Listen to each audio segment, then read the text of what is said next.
하나님의 말씀 여호수아서 9장 7절 말씀부터 제가 봉독을 해드리겠습니다. 하나님의 말씀 여호수아서 9장 7절 말씀부터입니다. 제가 봉독을 해드리겠습니다. 하나님의 말씀 여호수아서 9장 7절부터 15절 말씀까지입니다. 이스라엘 사람들이 휘 사람에게 이르되 너희가 우리 가운데에 거주하는 터다니 우리가 어떻게 너희와 조약을 맺을 수 있으려 하나. 그들이 여호수아에게 이르되 우리는 당신의 종들이니이다 하매 여호수아가 그들에게 묻되 너희는 누구며 어디서 왔느냐 하니 그들이 여호수아에게 대답하되 종들은 당신의 하나님 여호와의 이름으로 말미암아 심히 먼 나라에서 왔사오니 이는 우리가 그의 소문과 그가 애굽에서 행하신 모든 일을 들으며 또 그가 요단 동쪽에 있는 아모리 사람의 두 왕들 곧 헤스본 왕 시온과 아스다롯에 있는 바사랑 옥에게 행하신 모든 일을 들었음이니이다. 그러므로 우리 장로들과 우리나라의 모든 주민이 우리에게 말하여 이르되 너희는 여행할 양식을 손에 가지고 가서 그들을 만나서 그들에게 이르기를 우리는 당신의 종들이니 이제 우리와 조약을 맺읍시다 하라 하였나이다. 우리의 이 떡은 우리가 당신들에게로 오려고 떠나던 날에 우리의 집에서 아직도 뜨거운 것을 양식으로 가지고 왔으나 보소서 이제 말랐고 곰팡이가 났으며 또 우리가 포도주를 담은 이 가죽 부대도 새 것이었으나 찢어지게 되었으며 우리의 이 옷도 신과 여행이 우리의 이 옷과 신도 여행이 매우 길었으므로 낡아졌나이다 한지라. 14절 15절 우리가 그들의 양식을 취하고는 어떻게 할지를 여호와께 묻지 아니하고 여호수아가 곧 그들과 화친하여 그들을 살리리라는 조약을 맺고 회중 족장들이 그들에게 맹세하였더라. 아멘. 16절 말씀까지 15절 말씀까지 봉독을 해드렸습니다. 이제 오늘은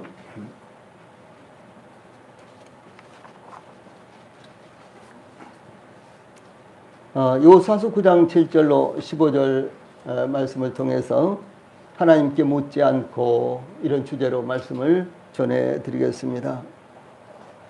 하나님께 묻지 않고. 우리는 지난 시간에 하나님의 역사에 대해 나타나는 두 가지 반응에 대해서 상고를 했습니다. 하나님께서 이스라엘에게 베푸신 놀라운 소식을 들은 가나안 왕들이 이스라엘과 맞서 싸우기 위해서 일치단결하였다는 것과 한편 기브온 거민들은 이스라엘과 화친하지 않는다면 여리고와 아이 성읍과 같은 상황이 그들에게도 초래될 것이라고 예측하고 이스라엘과 화친 조약을 맺기 위해서 속임수를 사용하여 길갈의 이스라엘 진으로 찾아왔다라고 하는 그런 내용이었습니다.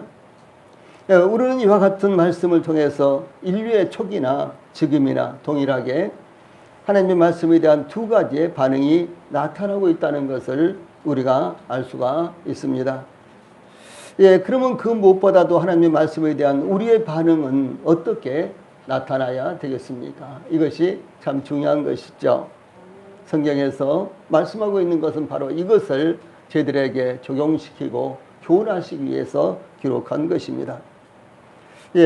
그것은 절대적인 순종과 거부하는 자세입니다. 인류의 역사는 하나님의 말씀에 대한 반응에 따라서 영적으로 혹은 세속적으로 발전을 이어오고 있는 것입니다. 그러면 기브온 주민들의 속임수에 대해서 여호수아와 이스라엘은 어떻게 대처했을까요? 제일 먼저 7절과 8절 말씀을 통해서 속임수에 대한 분별력 이런 내용을 접할 수가 있는데 이것은 참 어려운 것입니다. 세상에 많은 종교들이 있죠. 또 기독교에도 많은 파벌들이 있습니다. 교파들이 있습니다. 그런가 하면 이제 같은 예수교 장로교 그렇다고 할지라도요, 같은 침례교 그렇다고 할지라도 그 목회자에 따라서 말씀은 제각각 다른 방향으로 전해지고 있습니다. 오늘 아침에 8시 반쯤 집에서 이제 출발해서 극동방송을 틀고 이렇게 오는데 아주 초대형 교회 목사님이 무려 1시간 가까이 설교하는 그런 장면이 나타납니다. 아주 달변이시고 대단히 그야말로 설교를 아주 능숙하게 하시는 분인데 이분의 주제는 우리가 사랑 안에서 해야지만 이제 복을 받고 그리고 화평을 이룬다라고 이와 같은 내용이었습니다.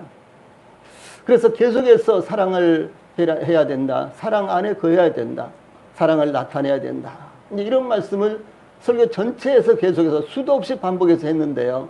중요한 것이 무엇이겠습니까? 그러면 그 사랑이 무엇이냐라고 하는 것입니다.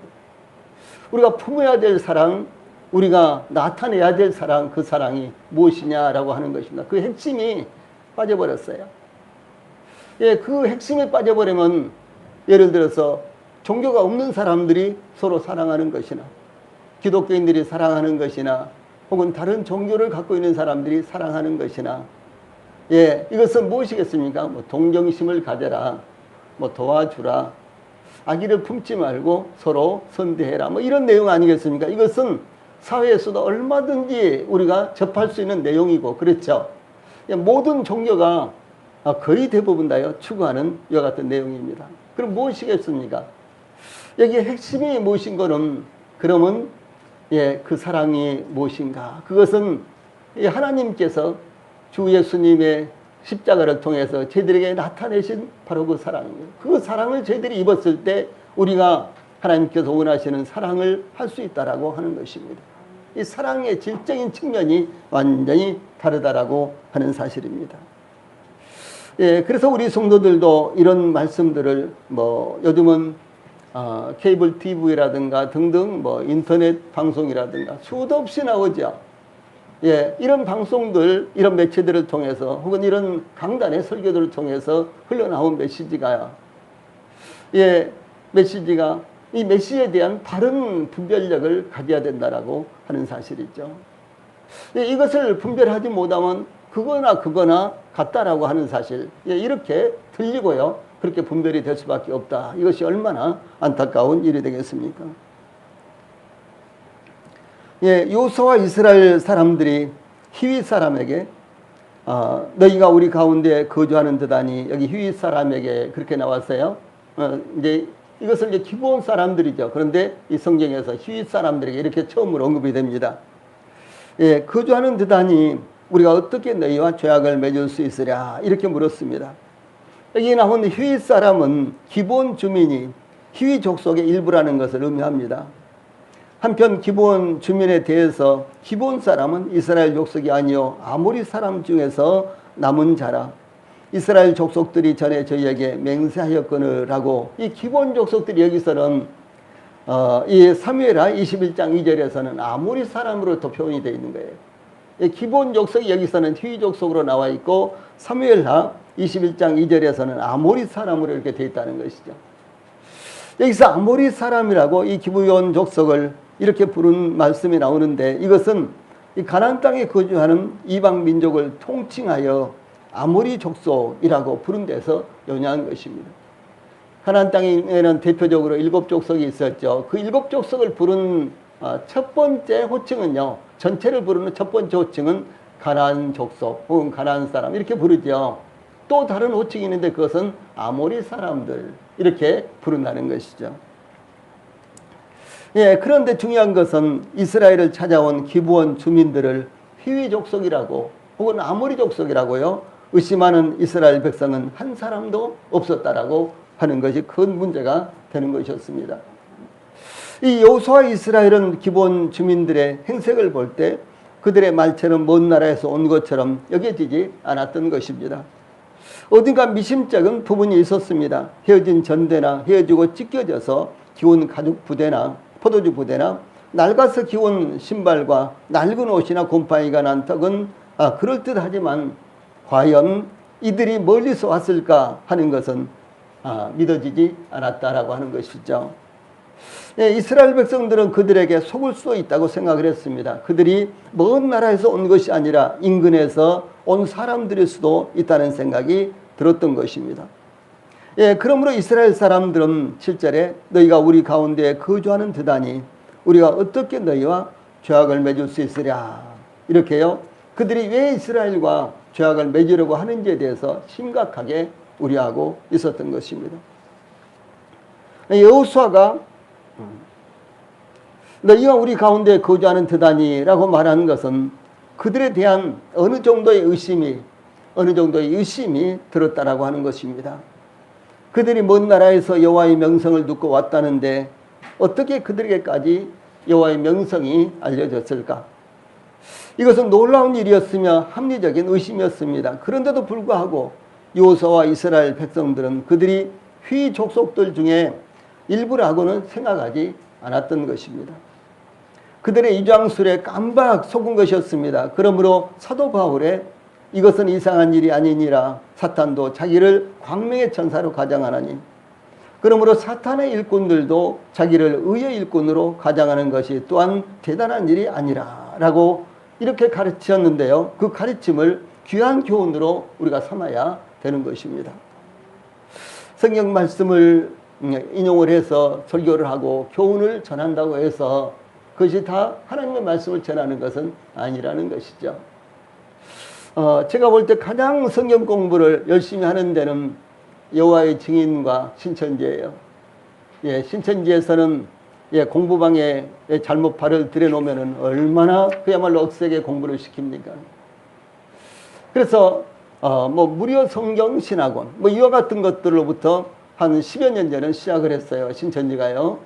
그래서 이제 성경 공부를 좀 하고 싶은 이런 사람들이 거기에 발을 들여놓는데 이 3개월 이제 1단계, 2단계에서는 전혀 그들 내색을 하지 않습니다.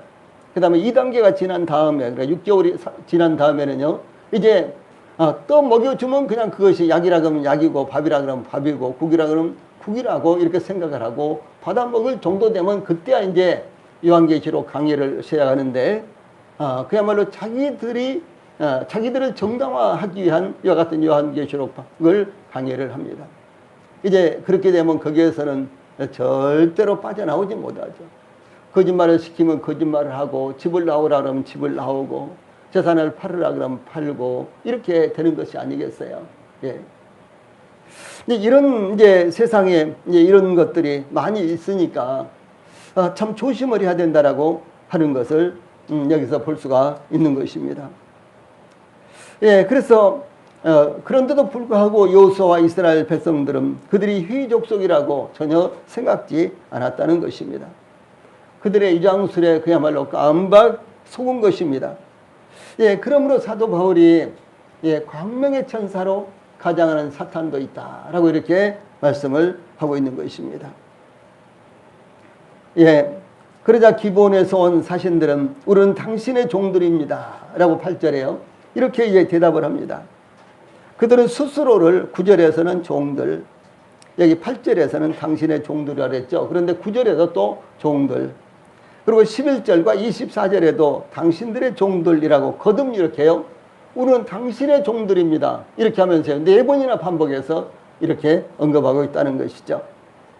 예, 기본 주민들이 이와 같이 비굴한 모습으로 자신들을 낮추면서 거듭 말하는 것은 오직 그들 부족의 존폐가 걸린 살아남기 위한 수단이었습니다. 그러므로 이 기본 주민들은 어떻게 해서든지 자신들을 노출시키지 않으려고 낮추고 엎드리고 있는 모습이 나타나고 있습니다.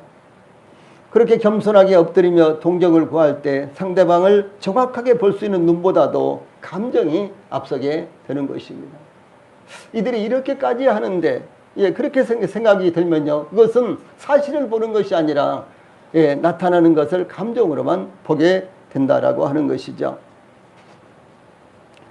그러므로 여호수아와 이스라엘은 무엇인가 딱 찍어서 지적할 수는 없었지만 믿어지지 않았으며 석연치 않은 부분이 있었는데 그것을 딱 찍어서 분별할 수가 없었다라고 하는 것이죠. 저희 방학동에 아주 큰 교회 목사님과 이야기를 한 적이 있었습니다. 그분은 연세가 많으신데 지금도 목사님이세요. 근데 이제 그분이 이렇게 말씀을 전할 기회가 있으셔서 그분이 말씀을 전하시는데 말씀을 전하시면서 뭐라고 하는 거는 왜 신천지가 나쁘냐? 그들도 성경 공부하는데 이렇게 이야기를 하는 것을 제가 직접 들었습니다. 여러분 얼마나 안타까운 일입니까? 예. 연세가 아주 많으시고 그리고 상당히 큰 교회를 이렇게 이루시고 목회를 하시는 목사님이요. 왜 신천지가 나쁘냐? 그들도 성경 공부한다. 예, 요즘은 로마 가톨릭에서도요 성경 공부를 합니다. 그들에게 왜 과거에는 성경도 읽지 못하도록 이렇게 하셨는데 왜 지금은 성경 공부를 시킵니까? 그렇게 물으니까요. 지금은 개신교에서 성경 공부 안 하니까 우리가 성경 공부를 해도 된다라고 이렇게 이야기를 하더랍니다. 여러분 인터넷에 찾아보면 나와요. 그런 말씀이요. 실제로 아마 그랬던 것 같아요. 성경 공부를 가지고 성경책을 들고 있다 그래서요. 이것이 하나님 말씀을 증거하고 진리 가운데 있는 것은 아니라는 것을 분명하게 이제 살펴볼 수가 있는 것입니다. 예, 그래서 여호수아와 이스라엘은 무엇인가 딱 찍어서 지적할 수는 없었지만은 이 석연치 않은 부분이 있었고 믿어지지 않은 부분이 있었는데 그것을 분별할 수가 없었다라고 하는 것입니다. 예, 중요한 문제는 이럴 때 이런 일을 당할 때요. 예, 어떻게 대처해야 되느냐 하는 것입니다. 여호수아는 그들이 먼 나라에서 왔으며 먼 나라에서 오랫동안 여행으로 인해서 지치고 고통당한 행색을 보면서 또한 그들이 연신 굽실거리면서 우리는 당신의 종들입니다. 이렇게 엎드렸을 때요. 냉정을 잃어버릴 수가 있다라고 하는 사실이죠. 예, 그래서 우리가 영들을 분별하는 것과요. 그들의 사정과 형편을 이제 살피는 것은 전혀 다른 것입니다. 진리를 분별하는 것은 우리가 아주 냉정하게 성경 기준에 맞춰서 분별을 해야 된다라고 하는 사실이죠. 예, 그러므로 여호수아는 너희는 누구며 어디서 왔느냐 이렇게 물은 것입니다. 너희는 누구며 어디서 왔느냐? 예, 그들은 당연히 우리는 여기서 사흘거리인 가나안 땅의 기본 주민입니다. 이렇게 대답하지 않았죠. 왜냐하면 그렇게 하면 탄론하지 않습니까? 그걸 숨긴 거예요. 그래서 여호수아와 이스라엘 백성들은 그들의 진실성 여부를 분별하기가 어려웠던 것입니다. 이 가까운 대형교회의 큰 혼란으로 인해서 교회가 결국은 나눠진 일이 있었죠. 예, 그 발단은 거기에 큰 일이 생기기 전에요. 16,000명이 모였어요. 예, 그래서 아주 삽시간에 많은 사람들이 아주 좋은 목소리에 예배당을 아주 엄청나게 크게 지어놨기 때문에 아주 짧은 시간에 많은 사람들이 몰려들었습니다. 그래서 16,000명이나 모였는데요. 예, 그 발단은 신천지 파수꾼 몇 명을 신천지 파수꾼 몇 명이 교회에 잠입함으로 시작된 분쟁이었습니다. 그들을 신뢰한 담임 목사는 그들에게 재정 집사를 맡겼는데 결국 목사의 비리라고 생각되는 문제가 나타나자 그 꼴을 붙잡고 늘어졌고 그리고 그것을 온 교회에다가 과장해서 퍼뜨림으로 말미암아 담임 목사 패 그리고 그 사람들 패 하집사 패 담임 목사 패 이렇게 이제 나눠져 가지고요 결국 교회에 큰 분쟁이 일어났습니다. 예, 교회는 큰 혼란 상태에 빠지게 되었고요. 아주 오랫동안 나누어져서 서로 강목을 휘두르면서 그리고 영역을 대거 붙들어서 대거 불러들여서요. 영역을 사용해서 교회 출입문을 막고 싸움을 하고 그러다가 결국은 그리고 고소고발을 계속해서 일삼다가 결국은 나눠졌습니다. 예. 얼마나 불행한 일입니까? 왜 그럴까요? 진리가 없었기 때문에 그런 것입니다. 진리 가운데 거하지 않았기 때문에요. 예, 진리 가운데 거하지 않았기 때문에 영들 분별하는 이와 같은 능력이 아예 없었던 거예요. 예.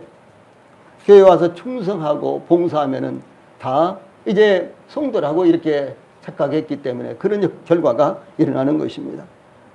이 여호수아가 기브온 주민들에게 물었던 너희는 누구며 어디서 왔느냐라는 질문은 오늘날 우리 자신에게 먼저 적용을 해야 되는 이와 같은 말씀입니다. 우리는 누구며 어디로부터 왔습니까? 이것은 고향을 묻는 것이나 출신 학교나 누구의 자녀며 가족관계가 어떻게 되는지 묻는 것이 아닙니다. 또한 종교를 묻는 것도 어느 교회에 출석하는지도 묻는 것이 아닙니다. 성경은 우리가 그리스도 안에서 누구며 우리의 영적인 소속이 어딘지 분명하게 밝히고 있다라고 하는 사실이죠. 예, 구약성경 신명기 7장 6절 등등에 보면요, 너는 여호와 내 하나님의 성민이라 내 하나님 여호와께서 지상 만민 중에서 너희를 자기 기업의 백성으로 택하셨나니. 예, 이것이 하나님의 부르심을 받은 하나님의 백성 이스라엘의 정체성에 대해서 말씀하고 있는 것입니다. 예, 그런가 하면 사도 베드로는 베드로전서 2장 9절에서, 자, 아래 파란 박스에 있는 말씀 같이 읽어봅시다. 시작.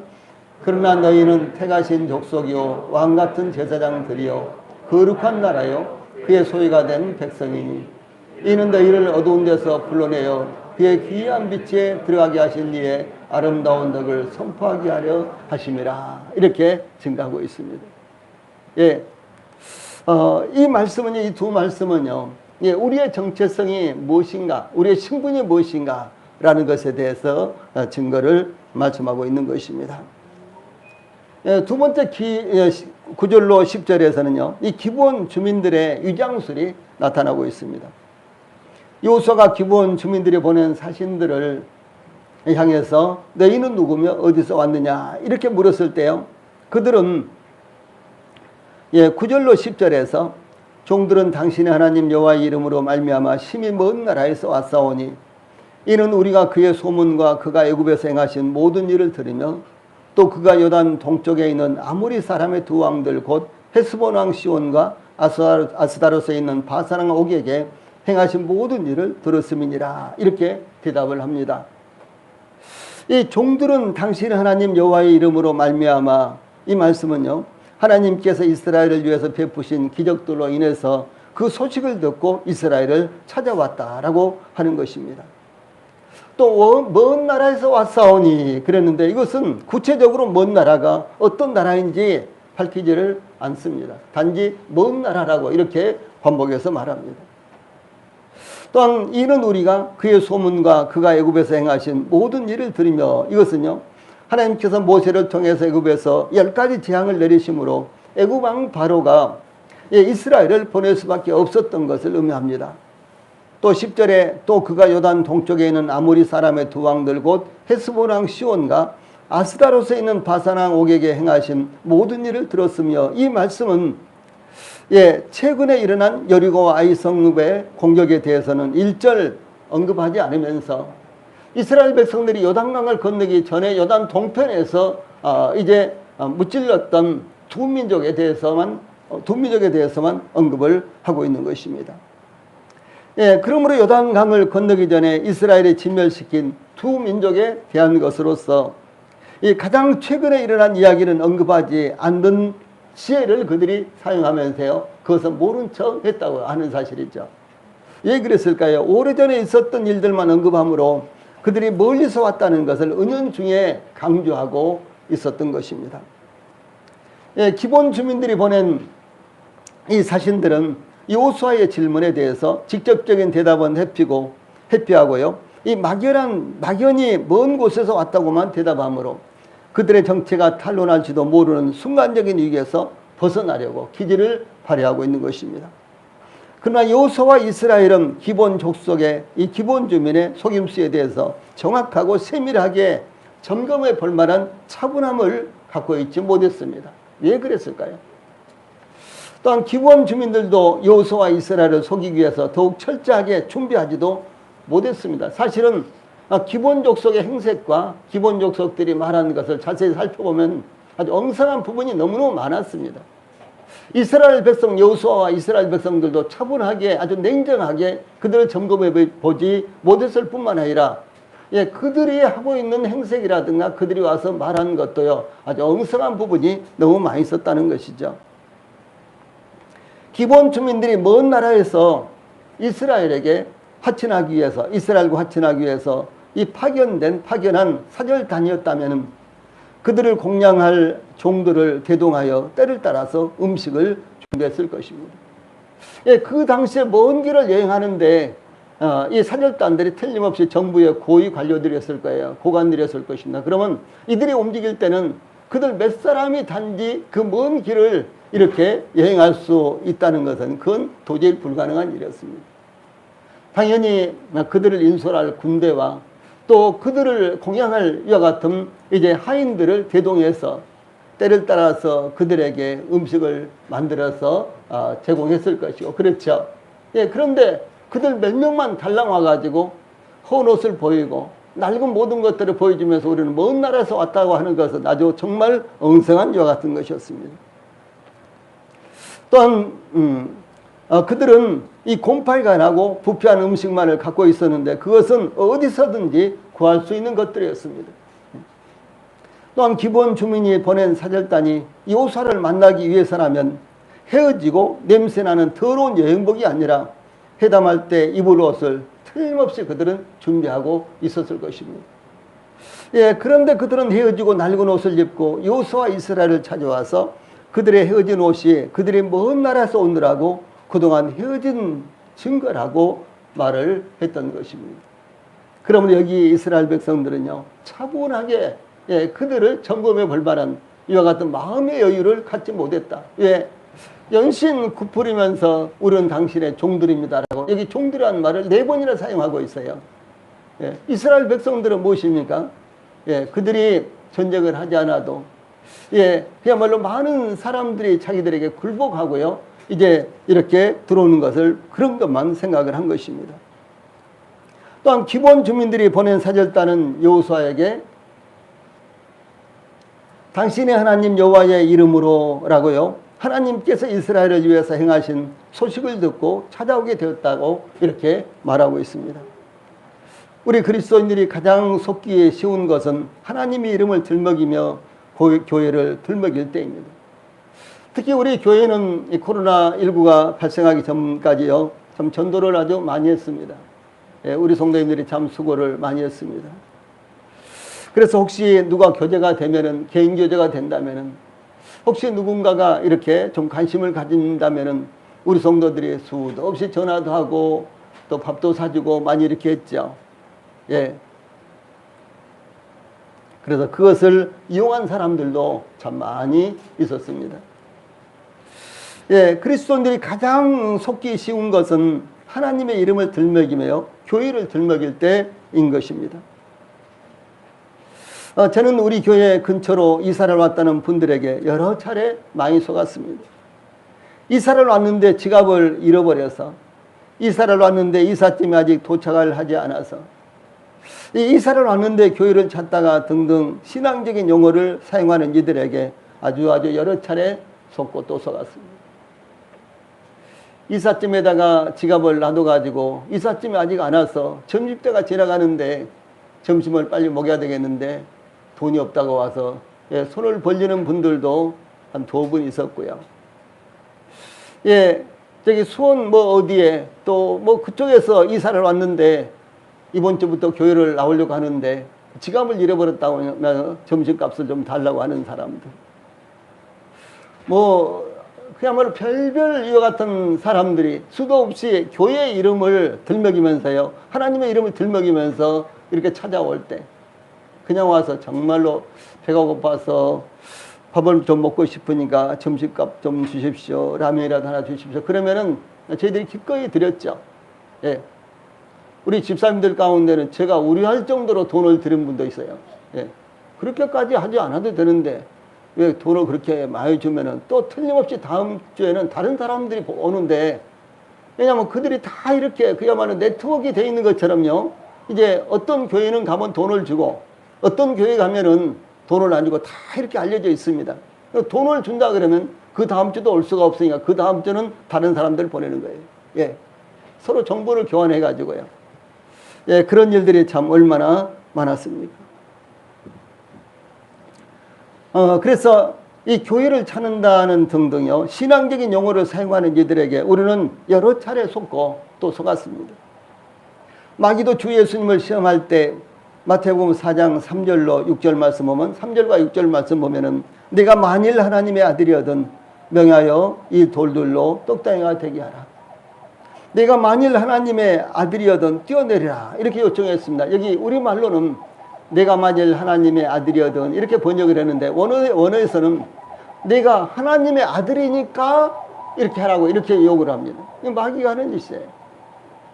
그래서 주 예수님에게 강력하게 도전합니다. 내가 하나님의 아들인데도 그렇게 하지 못하느냐? 내가 하나님의 아들인데 40일 동안 금식한 다음에 먹을 것이 없어서 지금 굶주리고 있느냐? 왜 그렇게 하느냐라고 마귀는 이렇게 다그치면서요, 주님에게 도전을 했습니다. 이럴 때 그리스도인들은 의심 없이 속임수에 넘어가는 경우가 거의 다반사입니다. 그래서 이와 같이 기본 주민들이 보낸 사절단은 이 자신들의 뜻을 관철시키기 위해서 자신들은 먼 나라에서 파견된 사절단이라는 것을 거듭거듭 강조를 했습니다.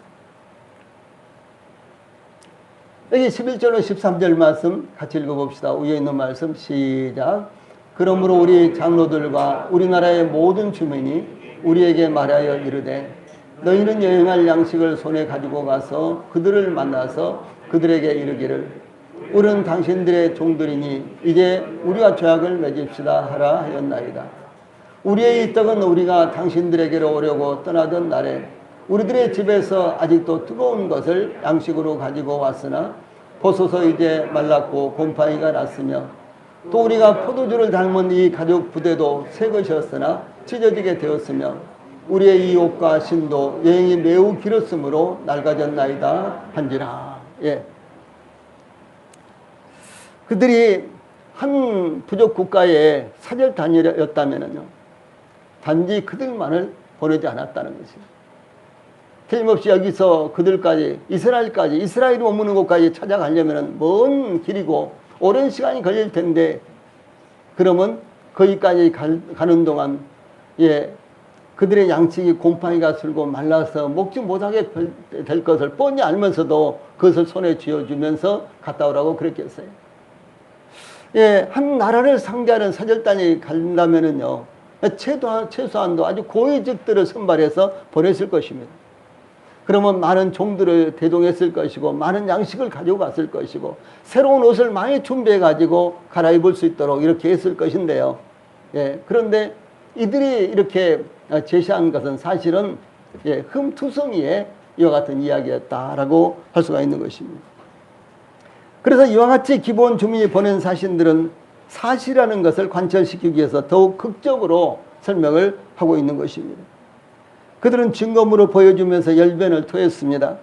뜨거운 떡이었는데 말랐으며 곰팡이가 났다거나 포도주를 담은 가죽 부대도 새 것이었는데 찢어지게 되었다거나 여행이 매우 길었기 때문에 옷과 신도 낡아졌다는 것이었습니다.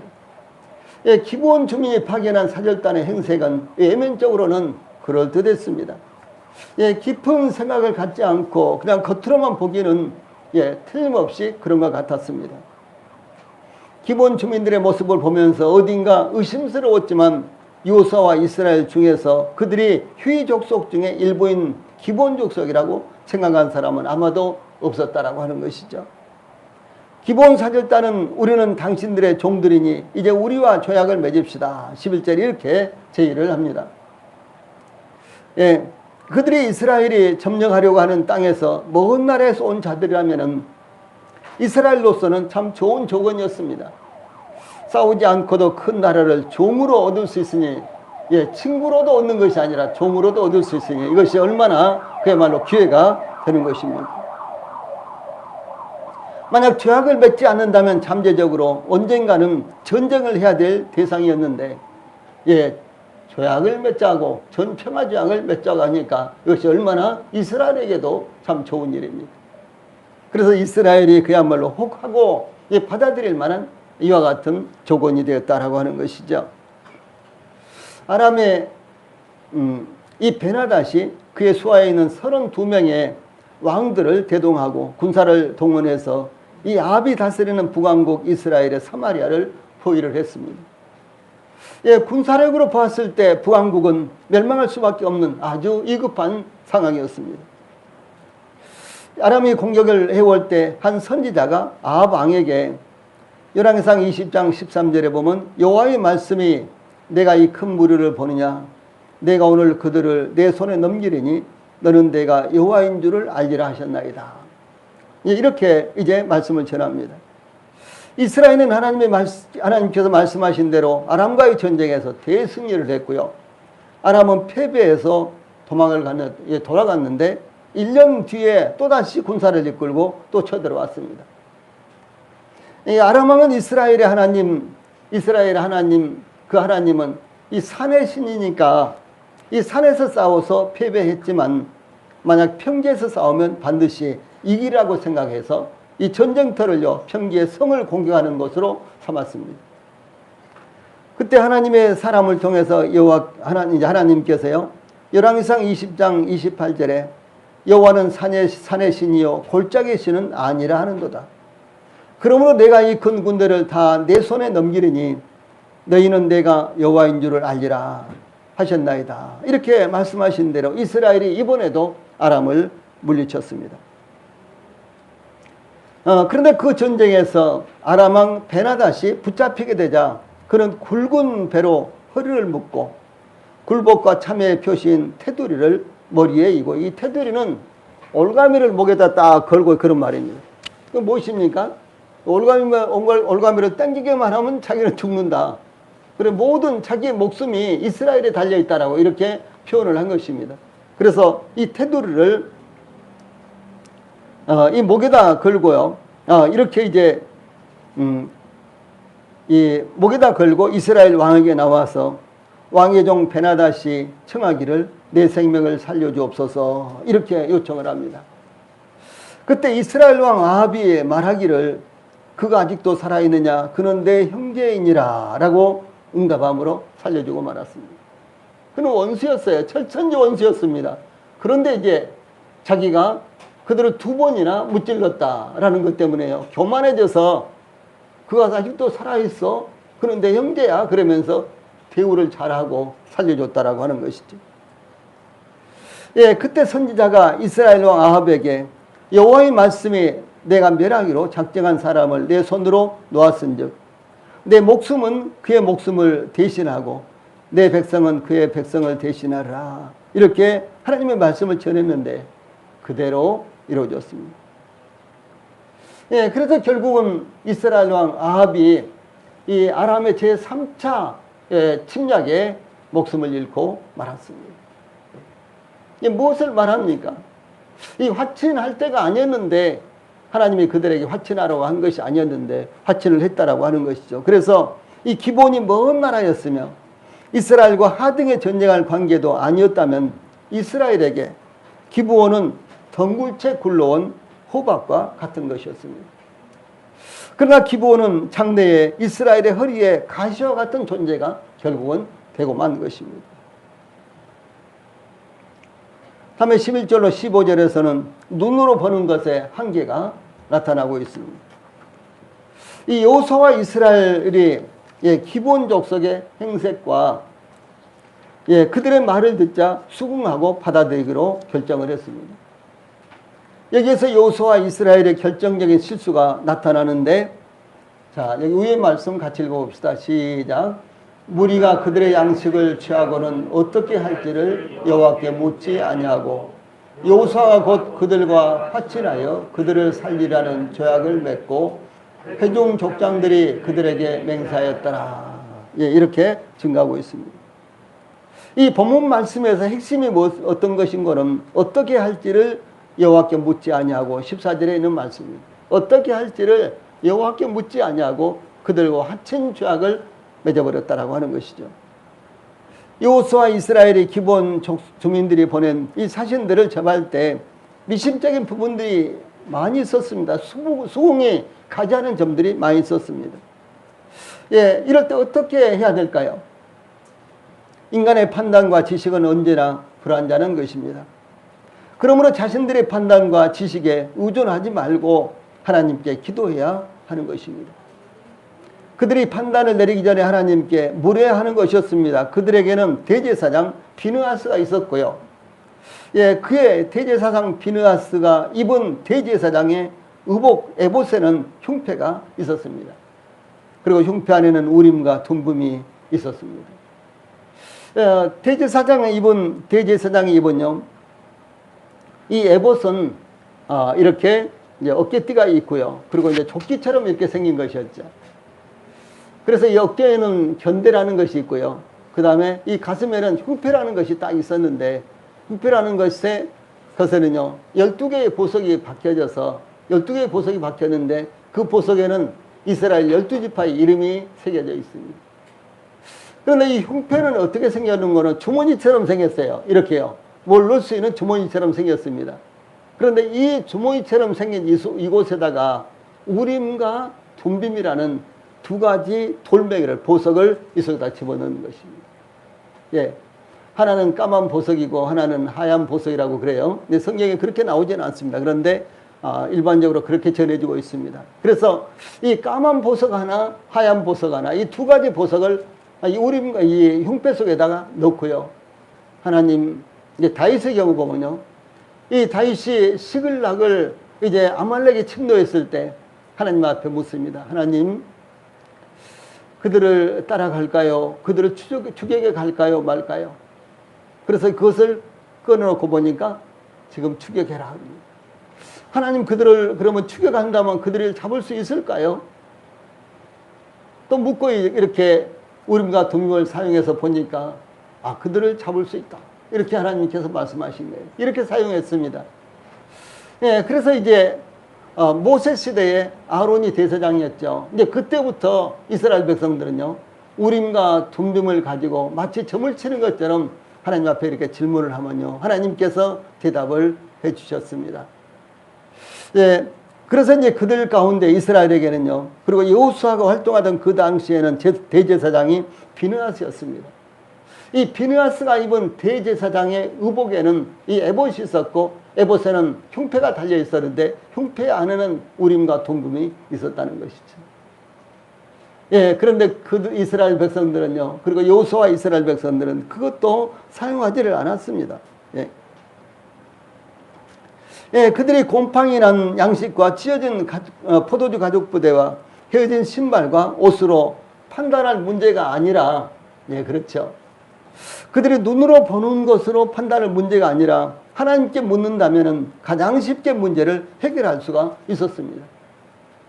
그러나 여호수아와 이스라엘은 가장 중요한 시기에 결정적인 실수를 하고 말았는데 그것은 하나님께 묻지 않고 판단을 했다, 결정을 했다라고 하는 사실입니다. 여호수아는 아이 성읍을 공격할 때에도 정탐꾼들의 보고만 받고, 예, 군사를 편성하여 공격했다가 패배당한 일이 있었죠. 예, 아이성을 공격하기 위해서 정탐꾼들을 보냈는데 이 정탐꾼들이 돌아와서 그 성은 작은 성이니까 군사들을 많이 보내지 말고 한 2,000명만 보냅시다. 그런데 여호수아가 3,000명을 보냈어요. 어떻습니까? 하나님, 정탐꾼들이 돌아와서 2,000명만 보내자 그러는데 2,000명만 보낼까요? 이렇게 물었어야 되는 거죠. 그래서 여호수아는 정탐꾼들의 말을 듣고, 예, 하나님께 묻지 않고 3,000명을 보냈는데 대패를 했습니다. 이 두 번째 공격 때 하나님께서 말씀하시죠. 여호수아야, 모든 군사를 다 동원해서 끌고 가거라. 그래서 모든 군사를 다 동원해서 하나님께서 지시를 하십니다. 그것도 직접 공격이 아니라, 예, 내복 공격을 하도록, 또 이 위장 공격을 하도록 이렇게 하나님께서 작전을 지시를 하십니다. 그러므로 말미암아 이스라엘이 아이성을 공격하고 함락시킬 수가 있었어요. 그러니까 하나님께서 가르치지 않고 여호수아는 아주 탁월한 장군이었습니다. 그런데도 불구하고 그의 전술로서는 아이성 공격에서 이길 수가 없었다는 사실이죠. 여기서 또다시, 예, 전쟁은 아니지만은 또다시 엄청난 실수를 하는데 그것은 자기 눈에 보는 시각의 능력으로서 이 문제를 해결하고 판단했다는 사실이죠. 하나님께 물었어야 되는 것입니다. 그래서 성경은 하나님께 묻지 않고, 그랬어요. 하나님께 묻지 않고 이렇게 증가하고 있습니다. 예, 여기서 이제 기브온 주민족, 이것은요, 이스라엘 백성들이 여기서 더 큰 실수를 하는데, 다시 말해서 아이성을 공격하다가 실패했을 때보다 더 큰 실수를 하는데, 아이성을 공격할 때는요, 이스라엘 백성들 가운데 선발된 정탐꾼들이, 예, 아이성을 정탐하고 돌아와서 보고한 이 보고를 믿고 그대로 공격을 실행했다가 실패를 했습니다. 그런데 여기서는요, 기브온 족속들과의 이 문제는요, 이 기브온 족속들은 무엇입니까? 잠재적인 이스라엘의 적이었어요. 예, 이스라엘의 적들의 말을 듣고 여호수아와 이스라엘 백성들이 그들과 죄악을 맺었다라고 하는 것이죠. 이건 얼마나 큰 문제입니다. 만약에 북한이나 중국이나 저 일본이 우리나라와 어떤 죄악을 맺자고 해도 우리가 그들의 말만 듣고 죄악을 맺는 것이 아니라, 예, 우리가 사리를 정확하게 판단할 수가 있어야 되는 것이죠. 예. 주변 국가가 이러니까 우리도 함께 그런 것이 아니라 우리나라는 어떻게 하면 외교적으로 정치적으로 이것이 가장 합리적이면 우리나라에게 유익을 줄 것인가, 예, 우리나라 미래까지 봤을 때 어떤 것이 유익할 것인가를 심사숙고하고 토론을 하고 판단을 해서 결정을 해야 될 문제라는 것이죠. 여기 기본 족속, 그들은 이스라엘 백성들에게 잠재적인 적이었습니다. 예. 그들이 당장 이스라엘 백성들의 종노릇을 했지만은 잠재적으로는 이스라엘 백성들에게 적이었거든요. 근데 그 적들의 말을 듣고 지금 하친 죄악을 체결하는 이런 우려를 범하고 있다라고 하는 것이죠. 만약 기브온이 여리고와 같이 성문을 굳게 닫고 방어와 이 버티기 작전으로 일관했다면, 만약에요, 그렇게 했다면 이스라엘이 어느 정도 방심했을 것입니다. 그 결과 아이성 공격에서 실패한 것이었습니다. 또한 기브온이 이스라엘과 일전을 치르기 위해서 전쟁을 했더라면 이스라엘은 최고의 경계를 펴고 온 힘을 다해서 싸웠을 것입니다. 특히 기브온의 속임수가 아니었다면 그들을 이스라엘 진 안으로 들어오는 것도 용납하지 않았을 것입니다. 그런데 기브온은 군사를 이끌고 이스라엘을 향해서 나오지 않았습니다. 이스라엘이 전혀 예측하지 못한 방법으로 이스라엘에게 접근했고요. 진 안으로 들어올 수 있었는데 그들은 비무장이었고 속임수였습니다. 기본주민들이 보낸 이 사신들은 이스라엘을 찾아와서 이 자신들과 이스라엘은 전혀 싸울 일이 없으니까 평화조약을 맺자고 제의를 한 것입니다. 그들은 이스라엘의 종이 되었다고 제의했습니다. 이스라엘이 싸워보기도 전에 그들은 스스로 굴복했습니다. 그러므로 이스라엘은 방심할 수밖에 없었다라고 하는 것이죠. 참 좋은 기회야. 예, 이렇게 생각을 할 수 있었다는 것이죠. 예, 그러므로 15절에 여호수아가 곧 그들과 화친하여 그들을 살리리라는 조약을 맺고 회중 족장들이 그들에게 맹세하였더라 라고요.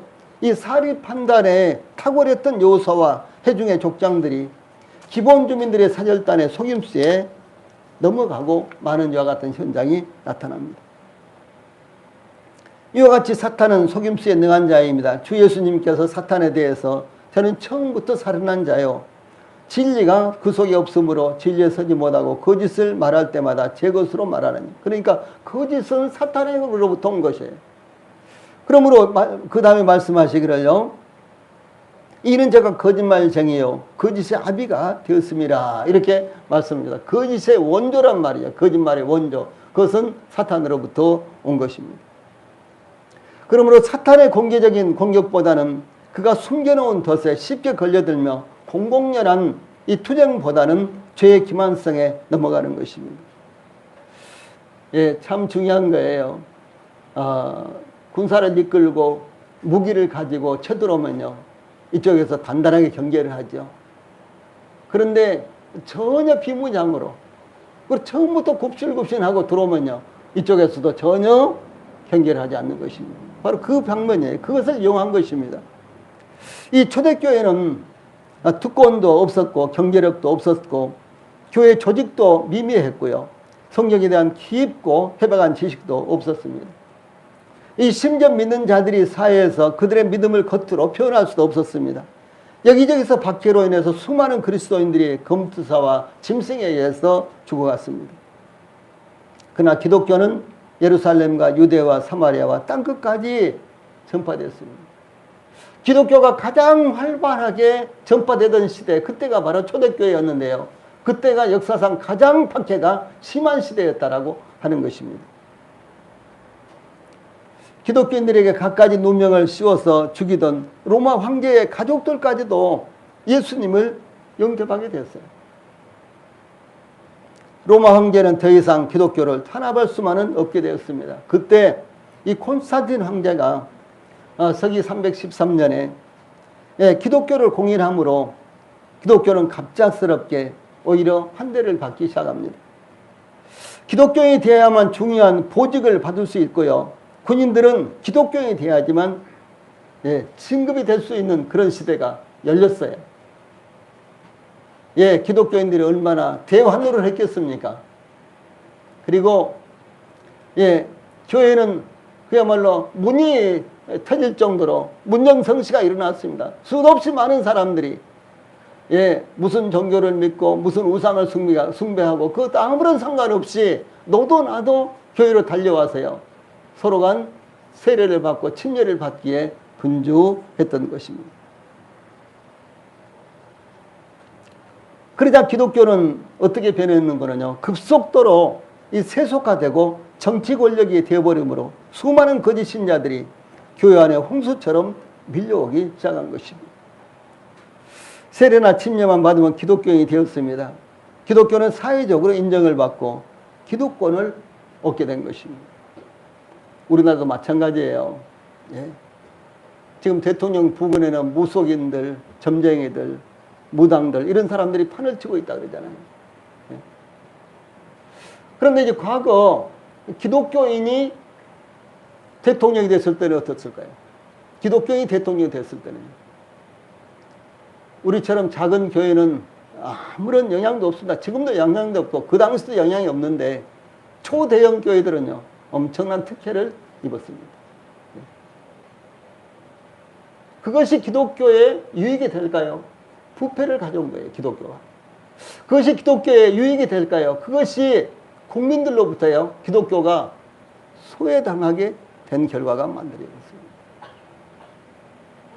그래서 연신 초대형 교회 목사들의 비리가 계속해서 매스컴을 통해서 나타나고, 그래서 예수님을 믿으려고 교회를 다니려고 생각했던 사람들까지도 교회에 거리를 두게 된 것입니다.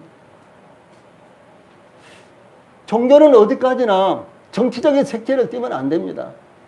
우리처럼 종교인들, 기독교인들도 정치에 대해서 가부를 표현할 수 있어요. 말을 할 수 있습니다. 그러나 교회가 정치 집단이 되면 안 되는 것입니다. 우리도 작은 교회라도 선거 때만 되면은 국회의원 후보자가 구의원, 시의원 후보자들이 전화를 해서 우리 교회에 오겠다고 합니다. 와서 딱 한 번 오고 헌금봉투 하나 내고, 그리고 여기 이번에 시의원에 출마한 누구누가 왔습니다 하고 이렇게 세우고 박수 한번 쳐달라는 거예요. 저는 노노했습니다. 한 번도 받아들이지 않았는데 몇 년 전인가 한 번은 이제 보좌관 앞세우고 한 번 오신 적이 있었죠. 제가 그때도 오시지 말라 그랬어요. 그런데 오셨어요. 그분은 이제 저하고 인연도 있는 분인데, 그런데도 불구하고 제가 오시지 말라 그랬어요. 그런데 오셨더라고요. 기독교는 정치화되면 안 됩니다. 우리 성도들이 자유스럽게 정치에 대해서 의사를 표현할 수 있어요. 그러나 교회 자체가요 정치도구가 되면 절대로 안 되는 것입니다. 우리 한국도 마찬가지였어요. 그래서 그 결과 우리 한국 교회에 어떤 일이 일어났어요? 교회를 등지게 된 거예요. 우리 대한민국 국민들이 교회를 등지게 된 것입니다. 이것이 얼마나 불행한 일입니까? 이번에도 이제 대통령 당선되니까 어떤 방송국에서, 기독교 방송국에서 축하 예배라는 것을 했어요. 축하 예배. 말이나 되는 것입니까? 얼마나 웃기는 일입니까? 그 일로 인해서 그들은 현직 대통령한테 어떤 특혜라든가 내지는 뭐가 있었겠죠. 뭘 기대했겠죠. 그러나 대부분의 국민들이 이 교회가 이게 뭐야 도대체. 저도 한동안 그 방송국, 그 방송 항상 제가 다닐 때는, 차 타고 다닐 때는 틀어놓습니다. 그런데 한동안 그 방송 꺼버렸어요. 듣질 않았습니다. 여러분, 이건 참 놀라운 일입니다.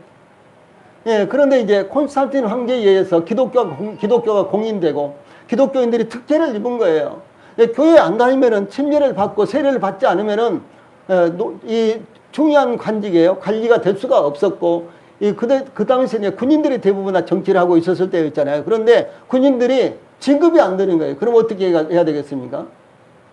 예, 하나님이 누군지 몰라도, 예수님이 누군지 몰라도, 십자가에서 어떤 일이 일어나는지 그거 몰라도 신앙 고백하겠다고 와서 고백을 하고요. 침례받고 세례를 받는 것입니다.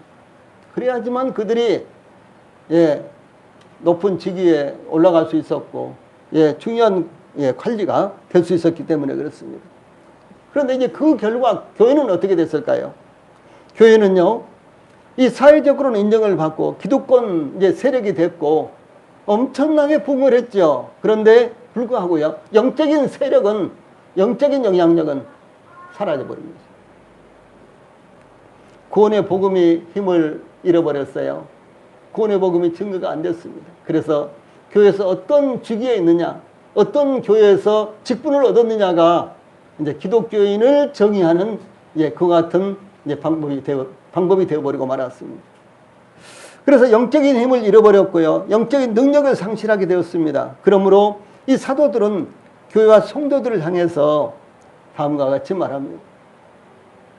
자, 위에 있는 말씀 읽어봅시다. 같이 시작. 뱀이 그 관계로 하와를 미혹한 것 같이 너희 마음이 그리스도를 향하는 진실함과 깨끗함에서 떠나 부패할까 두려워하노라. 만일 누가 가서 우리가 전파하지 아니한 다른 예수를 전파하거나 혹은 너희가 받지 아니한 다른 영을 받게 하거나 혹은 너희가 받지 아니한 다른 복음을 받게 할 때는 너희가 잘 용납하는구나. 이 사도 바울이 초대교회 때부터 교회 안에 들어온요, 이와 같은 이질적인 것들에 대해서 경계를 하고 있는 것입니다. 그 다음에 요한일서 4장 1절은 이제 사도 요한이 기록한 것인데, 사랑하는 자들아 영을 다 믿지 말고 오직 영들이 하나님께 속하였나 분별하라. 많은 거짓 선지자가 세상에 나왔습니다. 지금도 거짓 선지자가 얼마나 많이 있습니까? 신천지나 여호와의 증인이나 통일교나 몰몬교나요, 이런 거 말고도 이 정상적인 기독교, 개신교 간판을 달면서도요, 이 하나님의 복음이 없어요. 다른 복음을 전하는 것입니다. 인생 철학을 전하고 또 자기 개발이라든가 자아 능력이라든가요, 이런 것들을 전하는 거, 교회가 그런 것을 하는 일이 아닙니다. 교회는 이 성경적인 복음을 전하는 것이에요. 교회는 가장 핵심적인 것이요, 영혼 구원에 있는 것입니다. 영혼들에게 복음을 전해서 그 영혼들이 구원받는데 교회에 가장 중요한 사명이 있는 것입니다. 참으로 중요한 것입니다. 그러므로 우리 교회가, 그리고 우리 성도들이 계속해서 하나님께서 우리 교회에 주신 이 사명을 우리가 잘 감당할 수 있도록 항상 기도하고요, 깨어 있어야 되는 것입니다. 마치 여호수아와 이스라엘 백성들이 눈으로 보는 것으로 판단해서 우를 범했던 것이 아니라 하나님께 물어봐야 되는 것이죠. 그럼 우리는 어떻게 해야 되겠습니까? 하나님의 말씀을 펴서 세밀하게 살펴보고 이것이 과연 하나님의 말씀과 일치되는 것인가, 이것이 하나님으로부터 온 것인가, 세상으로부터 온 것인가, 이것을 분별을 해야 된다라고 하는 사실을 저희들에게 교훈하고 있는 것입니다. 찬송 부르시겠습니다.